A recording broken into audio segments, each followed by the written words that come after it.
Okay guys, today I just want to show you a quick tip on if your throttle cable your throttle lever, so to speak, is not working on your zero turn. You may or may not have the same type of throttle cable. This particular one is off of a Bobcat zero turn.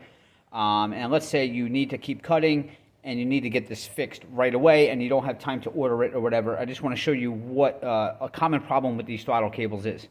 So what happens is you're giving it throttle and it's not going up, or it's going up very little. Well, your problem lies right here, and it's a simple fix.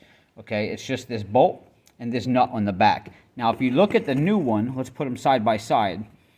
Now, you see this little U shape right here? This is actually supposed to be over top of this. See how it's over top of this right here? Well, what happens is it slides off, and then you don't get the full extent of your throttle anymore.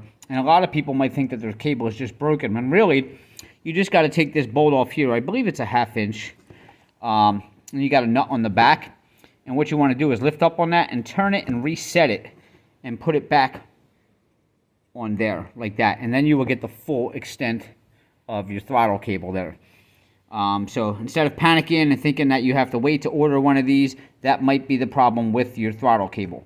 All right, but when you are pulling it, just to make sure that it's connected all the way through, look at the other end of your cable and make sure that that is moving when you are pushing on the throttle. If it's not, then it's probably broken inside. If it is, then this is your problem right here. Take this nut and bolt off, slide that over, bolt it back on, and you are good to go. Again, that is what it's supposed to look like. And you'll see the other one side-by-side comparison.